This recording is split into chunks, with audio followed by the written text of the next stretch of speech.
দুনিয়া সুখ শান্তি সফলতা কামিয়াবি আল্লাহ রাখছেন একমাত্র দিনের মধ্যে। আর ওই দিন দুনিয়ার বুকে প্রতিষ্ঠিত করার জন্য আল্লাহ তাআলা যুগে যুগে নবী পাঠাইছেন। কি তুষার খালি মোবাইল দেখলে চলবো?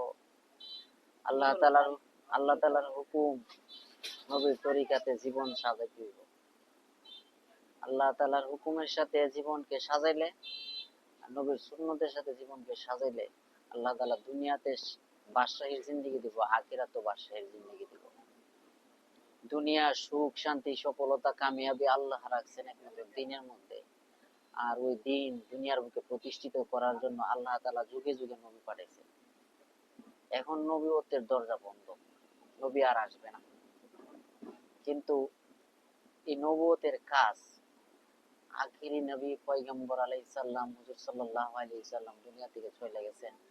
এই উম্মতের উপরে দাওয়াতের কাজ, উম্মতকে বোঝানো সমঝানো, এগুলা দায়িত্ব উম্মতের উপরে দায়িত্ব দেওয়া হয়েছে আল্লাহ তাআলাকে সাক্ষী রেখে। যদি কেউ এই দায়িত্ব আদায় করে, আল্লাহ তাআলা দুনিয়া থেকে বিদায় হওয়ার পরই জান্নাত দান করবে। আর যে এই দায়িত্ব আদায় করবে না, হাসরের ময়দানের মধ্যে আল্লাহ তাআলা জিজ্ঞাসাবাদ করবে।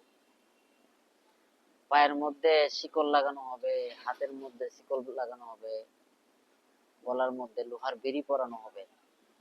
যদি সে বলতে পারে যে আমি আল্লাহ আপনার উম্মত, আপনার বান্দা হাবিবের উম্মতের উপরে মেহনত করছি, সাক্ষী প্রমাণ দিয়ে যদি সত্য হয় আল্লাহ তাআলা জান্নাত দিবেন, নয়তো হাসরের ময়দান থেকে উড়াইয়া জাহান্নামের মধ্যে নিক্ষেপ করবে। এই জন্য নবুয়তের কাজ ধরে রাখতে হবে, ৫ ওয়াক্ত নামাজ পড়তে হবে, আমাদের উপরে দায়িত্ব। যদি আল্লাহ তাআলার ওয়াদা আছে, যদি ৫ ওয়াক্ত নামাজ গুরুত্ব সহকারে জামাতের সহিত কেউ আদায় করে, আল্লাহ তাআলা নিজ হাতে তাকে জান্নাতে প্রবেশ করাইয়া দিবেন। কত বড় খুশখবরি! এই জন্য আমরা ৫ ওয়াক্ত নামাজ সবাই পড়বো ইনশাআল্লাহ।